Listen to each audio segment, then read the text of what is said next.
رسول اللہ۔ السلام علیکم۔ اسمی آفیشیل نیوز یوٹیوب چینل پر آپ کو کہیں گے خوش آمدید۔ دوستوں، آج بات کریں گے حضرت عیسیٰ علیہ السلام کی ولادت پاک کی۔ حضرت عیسیٰ علیہ السلام کی والدہ محترمہ حضرت بی بی مریم رضی اللہ تعالیٰ عنہ کی عمر جس وقت 10 سال یا 13 سال کی تھی اور وہ معمول کے مطابق ایک گوشہ تنہائی میں مصروف عبادت تھی کہ اسی درمیان حضرت بی بی مریم کے پاس حضرت جبریل امین ایک مرد کی صورت میں آئے۔ انسانی صورت میں آنے کی وجہ یہ تھی کہ بی بی مریم حضرت جبریل علیہ السلام کو ملکوتی شکل میں دیکھنے کی ہمت نہ رکھتی تھیں۔ انہوں نے جب اپنے سامنے ایک مرد کو پایا تو اس خیال سے گھبرا گئیں کہ نہ جانے آنے والے کی نیت کیا ہے۔ فوراً اللہ تعالیٰ کا واسطہ دیا اور بولی، میں تجھ سے رحمان کی پناہ مانگتی ہوں اگر تجھے خدا کا ڈر ہے۔ حضرت جبریل امین نے یہ کہہ کر ان کی گھبراہٹ کو دور کیا کہ میں انسان نہیں بلکہ فرشتہ ہوں اور تیرے رب کی طرف سے بھیجا گیا ہوں تاکہ تجھے ایک فرزند دوں۔ حضرت مریم بولی کہ مجھے لڑکا کہاں سے ہوگا؟ مجھے تو کسی آدمی نے ہاتھ نہ لگایا، نہ میں بدکار ہوں۔ حضرت جبریل امین نے انہیں بتایا کہ رب کی مرضی یہی ہے کہ تمہیں مرد کے چھوئے بغیر ہی لڑکا عطا فرمائے اور اسے اپنی قدرت کی نشانی بنائے، اور یہ اس کے لیے کچھ مشکل نہیں۔ اس بات کو سننے کے بعد بی بی مریم کو اطمینان ہو گیا اور ان کی پریشانی جاتی رہی۔ حضرت جبریل علیہ السلام نے بی بی مریم کے منہ میں دم کیا تو وہ اللہ کی قدرت سے فوراً حاملہ ہو گئیں۔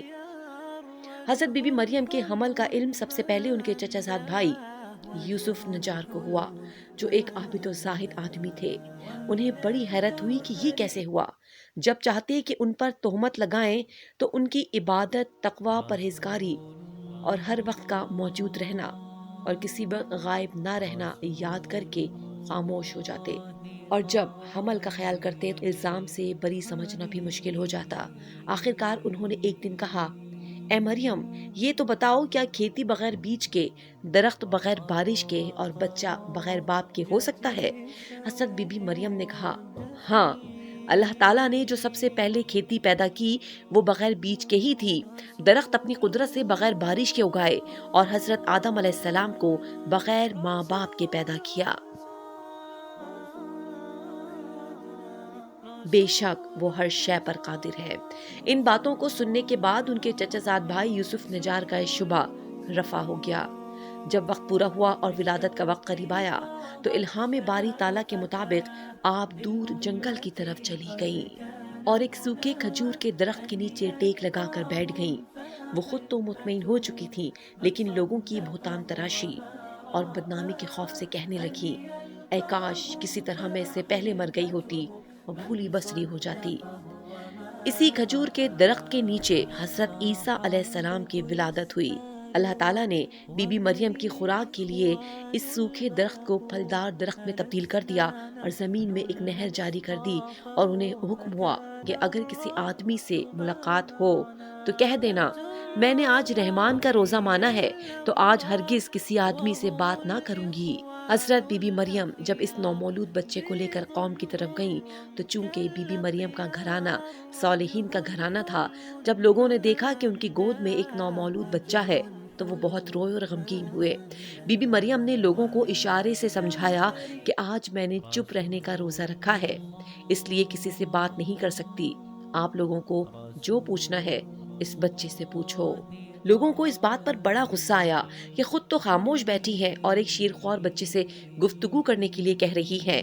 بولے، ہم کیسے بات کریں اس بچے سے جو پالنے میں ہے؟ اب حضرت عیسیٰ علیہ السلام نے دودھ پینا چھوڑ دیا اور اپنے بائیں ہاتھ پر ٹیک لگا کر قوم کی طرف متوجہ ہوئے اور اپنے داہنے ہاتھ سے اشارہ کر کے گفتگو کرنا شروع کی۔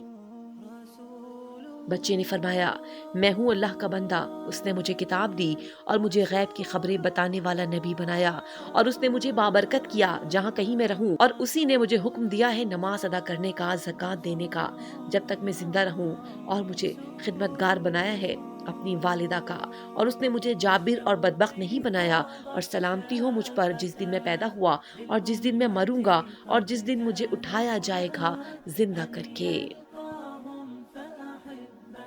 حضرت عیسیٰ علیہ السلام اتنا کہہ کر خاموش ہو گئے اور اس کے بعد کلام نہ کیا جب تک کہ آپ بچوں کے بولنے کی عمر تک نہ پہنچے اور آپ کی گفتگو کو سن کر لوگوں کو حضرت بی بی مریم کی طہارت کا یقین ہو گیا۔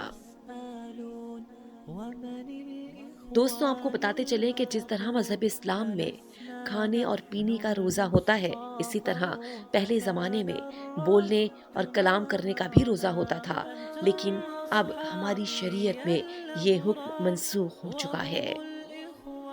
دوستو، اسمی آفیشل نیوز یوٹیوب چینل پر مزید اسلامی معلومات کے لیے چینل کو سبسکرائب کیجیے۔ اجازت دیجیے، اللہ حافظ۔